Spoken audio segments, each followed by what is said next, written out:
नमस्कार दोस्तों, एस्ट्रो मारुत में आपका स्वागत है। मैं आज बात करूंगी आपसे मार्केश की। अक्सर कई बार कहते हैं जी मार्केश का पीरियड चल रहा है, दशा चल रही है, तो बहुत तरीके से इंसान डर जाता है कि अब मेरी मृत्यु आने वाली है। तो ऐसा ज़रूरी नहीं है कि मार्केश आपका चले और आपकी मृत्यु ही आ जाए। मार्केश बनता कैसे है? मार्केश बनता है दूसरे और सप्तम भाव से। बहुत लंबा डिटेल में मैं आपको नहीं बताऊंगी कि कैसे बनता है, लेकिन दूसरे और सप्तम भाव को जो है हम कंसीडर करते हैं। तो मार्केश की दशा में हमें विभिन्न किस्म के जो है कष्ट हो सकते हैं। आदमी कई बार जीते जी भी कहते हैं कि जीने के लायक नहीं रहा, तो वो भी मार्केश का ही पीरियड होता है। तो हम मृत्यु को जो है अलग अलग तरीके से देखते हैं। अगर किसी आदमी को 24 घंटे कोई निरंतर क्लेश में रहे, व्यथा में रहे, तो वो भी मृत्यु समान जीवन है।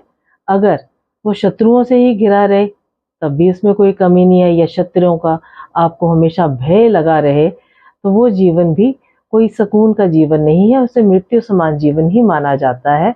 हमेशा इंसान कहीं लज्जित होता रहे, उसको डीफेम मिलती रहे, उसे निराशा मिलती रहे, या अपने स्वजनों का शोक ही पड़ा रहे, घर में कोई ना कोई मृत्यु और होती रहे और वो हमेशा शौक में डूबा रहे, तो वो भी जीवन जो है वो मृत्यु समान जीवन होता है। अपने प्राण ना निकलना ही केवल जीवन मृत्यु नहीं होता है। आप भरी सभा में अपमानित हो जाएं, तो वो भी आपके लिए एक मृत्यु समान ही स्थिति होती है। तो मार्केश के दौरान जो है, जो भी हमें कहते हैं मृत्यु तुल्य कष्ट, जो हमें मृत्यु के समान कष्ट दे, हम उसे मार्केश कहते हैं। तो इसमें मृत्यु समान कष्ट को बोला जाता है। तो कई बार कहते हैं जी मार्केश चल गया, मृत्यु हो जाएगी, और फिर कहते हैं जी हाँ उसका तो मार्केश निकल गया, मृत्यु नहीं हुई। तो ज्योतिष के ऊपर कई दफ़े इन चीज़ों की वजह से जो है क्वेश्चन मार्क लगा देते हैं। तो उसमें व्यभियत होने की ज़रूरत नहीं है। हाँ, आप दुर्घटना हो सकती है, आपके जो है चोरी, डकैती, चीटिंग, धोखा, बहुत किस्म के तरीके से आपको ऐसी स्थिति आ सकती है कि आपको जो है जीवन जो है वो आपको अच्छा ना लगे, या जीवन का जो आपका लक्ष्य है वो आपको खत्म होता नजर आए, तो वो मार्केश की स्थिति होती है। मार्केश हमेशा ही आपके तन पे नहीं आएगा। मार्केश हो सकता है आपके धन पे आ जाए। अब जब धन पे ना मार्केश आता है, तो बड़े से बड़ा जो करोड़पति भी है वो फकीर बन जाता है, उसे हमेशा व्यथा रहती है। तो जो मैंने पहला आपको किस्म बताई थी कि व्यथा, तो जो व्यथा वाला मार्केश है, जब आपका सब कुछ ही खत्म हो गया, जब तबाही की उस पे आ गए, तो वो भी एक मार्केश का ही रूप है। तो मार्केश के दौरान हमें क्या क्या सावधानियां रखनी चाहिए?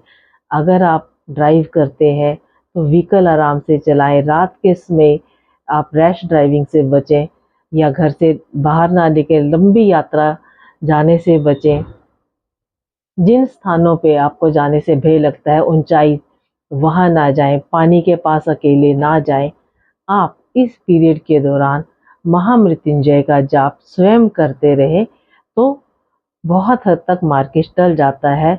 आप भगवान शिव की भी आराधना करें, और भगवान शिव से हमेशा ब्लेसिंग्स मांगे कि जब तक मैं इस धरती पे हूँ तो मुझे सुख चैन दें। तो आपका ये पीरियड जो है काफ़ी आसानी से गुजर जाता है। इस पीरियड के दौरान कोई आप बड़ा डिसीजन ना लें, कोई बड़ी इन्वेस्टमेंट ना करें, आप ज़रूरत से ज़्यादा जल्दबाजी में काम ना करें, तो कुछ चीज़ों से आप बच सकते हैं। लेकिन अगर शरीर के ऊपर ही आपको मार्केश आ रहा है, तो छोटी मोटी बीमारी को जो है वो उससे आप असावधान होकर के ना लें, आप अपने चेकअप रेगुलर कराएं।